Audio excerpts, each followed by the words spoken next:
Welcome to the fourth lesson in Session 3 on general form and standard form. Here we start with general form of a conic section. Previously in the first two sessions, or the first two lessons, we've covered what standard form is for the circle and standard form for an ellipse. Here we have general form that covers all conic sections. And it's expressed as a x to the second plus b y to the second plus cx plus dy plus f is equal to 0. Where a represents the coefficient of the quadratic x variable, b represents the coefficient of the quadratic y variable, c represents the coefficient of linear x, d represents the coefficient of linear y, and f represents our constant. When presented an equation in general form, we have to identify the conic section and then convert to standard form. Here's how we identify the circle versus the ellipse. In a circle, the values of a and b will be equal to each other. But note that a or b cannot equal 0. Here's an example of x squared plus y squared plus 2x plus 6y minus 15 is equal to 0. Now a circle is always identified by the x squared and the y squared.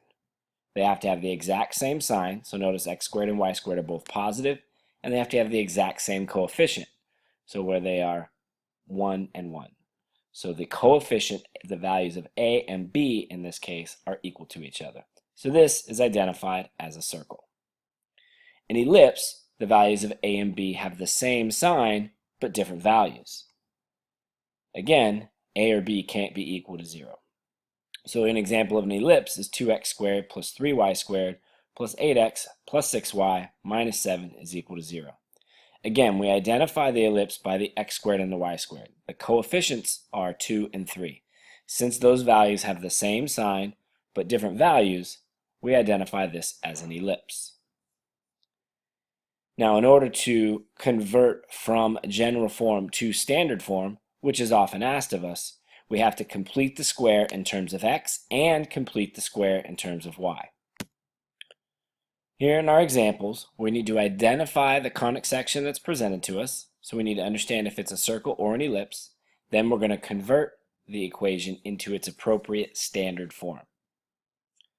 So the first equation I have x squared plus y squared plus 2x minus 6y minus 15 equal to 0. Now since x squared and y squared have the exact same coefficients, which is 1, I know that this is a circle. So in order to convert this from general form to standard form, the first thing I want to do is move the constant to the right side. So my constant value of negative 15 needs to be added to both sides to move it to the right side of the equation. Next, I'm going to group the terms with like variables. So I put the x's together and wrap parentheses around it, and I group my y's together and put parentheses around it. So I move the 15 to the right side, the constant term, and then I group the x's together and the y's together. My next step is to complete the square for both sides. So in terms of x, if I take the value of b, cut it in half and raise it to the second power, as we learned when solving quadratic equations in Tier 1, I end up with x squared plus 2x plus 1. And if I take half of negative 6, cut it in half and raise it to the second power, I'll have to add 9 to that part of the equation. And whatever I add to the left, I have to add to the right.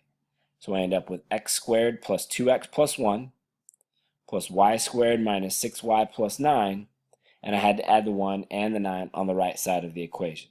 So when we simplify, we get x plus 1 quantity squared plus y minus 3 quantity squared equal to 25. Now I've converted into its appropriate standard form for a circle.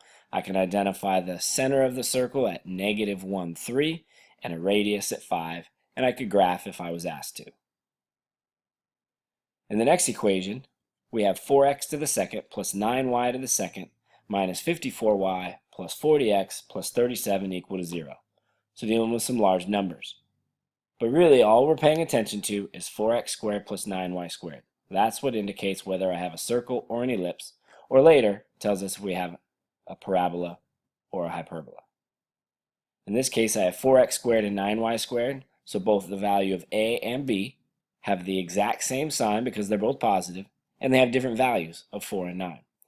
So A and B having the same sign and different values tells me that I'm working with an ellipse. So I'm going to start the same way.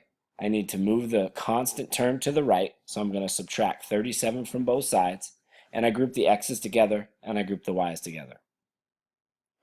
Now before I can complete the square, I need to factor. So in terms of x, I need to factor out a 4, and in terms of y, I need to factor out a 9. Once I've factored out the 4 from the terms of x and the 9 from the terms of y, now I'm prepared to complete the square in terms of x and in terms of y. So with x squared plus 10x, I need to add 25 into the parentheses there to complete the square. But notice that 25 is going to be wrapped in parentheses, and everything inside those parentheses is going to be multiplied by 4. So the true value that I'm adding to both sides is 100. Now in terms of y, I have y squared minus 6y, so I need to add 9 inside those parentheses in order to create a perfect square trinomial. But everything inside those parentheses is getting multiplied by 9. So the true value that I'm adding to the equation is 81. So that's why you notice on the right side what I add is 100, which represents the 4 times 25, and I added 81, which represents the 9 times 9. Now I'm going to factor and simplify, and I have 4 times the quantity of x plus 5 squared plus 9 times the quantity of y minus 3 squared is equal to 144. Now notice the equation of an ellipse is always equal to 1. So in this case, to wrap it up, I'm going to divide the entire equation by 144, which is going to set my equation on the right side equal to 1. So I divide everything by 144, and I simplify. So I have 4 divided by 144 is going to simplify, and 9 divided by 144 is going to simplify. So in the end, I have x plus 5 quantity squared over 36 plus y minus 3 squared over 16 is equal to 1. So you can see we have the center at negative 5, 3. The value of a squared is 36. The value of b squared is 16. So I'm going to have a horizontal major axis in this case, and if I had to, I could find the vertices, I could find the foci, and we could graph the ellipse if asked. So that wraps up this lesson. Good luck on the quiz and the test in covering circles and ellipses, and feel free to email us if you have any questions.